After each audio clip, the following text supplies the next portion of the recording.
welcome to another episode of Give It a Go with Jake. Today we're still cooking. The weather's still quite poor, but we'll get out into the garden soon and do some videos of what I have planned for this spring and summer. Today we are looking at vegetable stock. I will be using a lot of offcuts I've been freezing over the past couple of weeks. So this isn't a meal per se, it's an ingredient that you later add to meals. Okay, so the first step is get your offcuts. Mine are in the freezer here and all stored in Tupperware. Now I have a lot. Now I'll go through what is in here. So what I'm going to do is I'm firstly going to get it all out into my large pot. Now in here, you can see the bits of the butternut squash. I have offcuts of Brussels sprouts, loads of leaves of garlic, carrot offcuts, parsnip offcuts, onions, I think that's some frozen ginger, there's some pepper bits. The vegetables and fruits that I would recommend you try to avoid, the first one is potatoes, because it creates a stock that is very potato dominant, and whatever you're making will have that potato water overpowering flavour. So I do tend not to use any potato offcuts or peelings. I've also started avoiding using any form of offcuts of my chilies, but if you have chilli in it, any offcut of chilies, you're automatically spicing that water straight away. So then if you want to make a gravy using it, no one wants spicy gravy, or you might want to, but I personally wouldn't, so that's another one that dominates.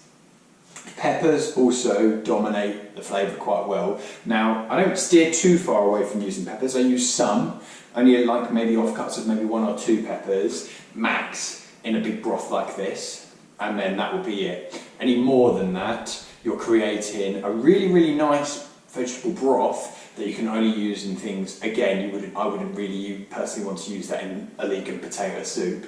But at the moment, I'm just making a broad stock that can be used in multiple different flavoured dishes, because it's the foundation of the meal, and then you build the flavours away from it. So I could use this, what I'm making today, to make a chilli, or I could use it to make a soup, or I could use it to make a curry. You basically want to have a base layer of decent flavoured stock that you then go, oh okay, I'm going to turn this into a different flavoured meal. So the offcuts that I do try and utilise, always using onions, because I love onions, they're awesome, they go over everything, and they make a good basis of good nutrition. Garlic offcuts as well, and this is including the skin around the garlic as well. So bits like this, I don't know if you can see that all that well.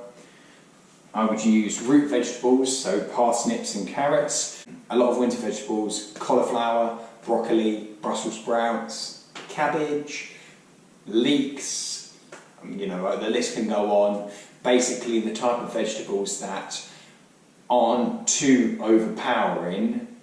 In this one I've got a lot of butternut squash, as I mentioned previously, because I've been using it. You can add some flavour in too. I always like to add a big dash of salt. Salt's lovely, it's got the flavour, so I'm just going to sprinkle it over there. That'll do. Now, whole black peppercorns, I'd have, a small handful. When I say handful, I mean maybe about 12 to 15, about that many. They're going in whole. Okay. And then a couple bay leaves, because you're making a hearty stock and bay leaves go really well. So I'm going to throw 2 in. Now, where we used to live, we had a rosemary bush, and that's going to be one of my hopefully future videos, is moving a rosemary bush into my garden and planting it here, and we'll give it a go with that as well. But I brought from where we lived before and dried some cuts of rosemary, and rosemary will work well with the flavours in here. Okay, Now what I would prefer to do in this moment as well is maybe chuck in 2 or 3 crushed garlic cloves. I don't have any garlic at the moment, we're low, but we cook with a lot of garlic and there'll be plenty of garlic offcuts in the stock already. So then what I'm going to do next is I'm going to fill the pan up with water so every item of the vegetable offcuts are just barely covered by water. You don't want to make loads of water because you're not going to have as rich as flavoured stock. I'm then going to put the lid on because we're not trying to reduce it, we're trying to conserve all the flavours within the pot, and then I'm going to boil it for maybe 3 to 5 minutes, and then I'm going to put the heat down to a simmer for 30 minutes, and then I'll turn the heat off, let the pan cool completely, and then we will put it into the containers it's being stored in. Okay, so I'm going to fill this up with water and get cooking. Okay, so we've got the water line up to about here. I'm going to push them all down. Yeah, that's pretty much going to be all covered. So now we're going to let it boil for 5 minutes and then put it down to a simmer for 20 to 30 minutes after. When I say a simmer, it has to be just a small simmer. We don't want to boil all the water away. Okay, so we've been boiling it for 5 minutes. I'll take the lid off. That's really boiling, look at that go. So I'm gonna bring it right down to a simmer. Now on my hob, out of 9, I'm gonna put it on 4. And then I'm going to put the lid back on. I'm gonna leave it for 20 to 30 minutes. Okay, time's up. I went for 25 minutes, between 20 and 30. It doesn't really matter. I know the lid's been on while it's been simmering all this time, so there's a lot of condensation on the top, so careful when you put it away, you don't want to get water everywhere. So I'm just going to take this away. Look at the steam coming off that there. I'm going to have a little look. It smells like a real proper stock smell. Smell some of the rosemary there, which is nice. And what I'm going to do now is I'm going to pop the lid back on because I don't want it to reduce and all that steam to escape with all that lovely flavour. I'm going to just turn it off, move it back away from the hotter of the ringlets, and I'm going to leave it. I'm going to let it cool completely. I'll probably leave it maybe about 30 minutes to an hour, and then we want to put it in the fridge in jars, and it lasts maybe about 1 to 2 weeks. We found before it starts smelling a touch sour. I mean, it doesn't smell that great, it's just veg stock, so it really is up to you to gauge whether or not you feel like it is usable or if it's been left too long. But we don't really like to keep them in the fridge for longer than over a week or 2. Usually we'll be using them by then. If there's any that we do want to store for longer, because it's a big pot and there'll be a lot of liquid in it, we'll put it into Tupperware that could be fully sealed and put it into the freezer. Using veg stock out of the freezer, once it's frozen of course, you can either let it defrost overnight or you can put it straight into whatever you're cooking with frozen. Obviously do be careful, make sure you cook it all through thoroughly when you are cooking. Okay, let's get it all cooled up and wait a while, and then we will put it in our containers. Okay, now the vegetable stock has cooled. We're going to transfer it into the jars and the Tupperware that's going into the freezer. I like to use smaller jars like this because it's usually a small amount of liquid that you're adding to your soups or your dinners, because too much water makes it too runny for most dishes with sauces and soups as well.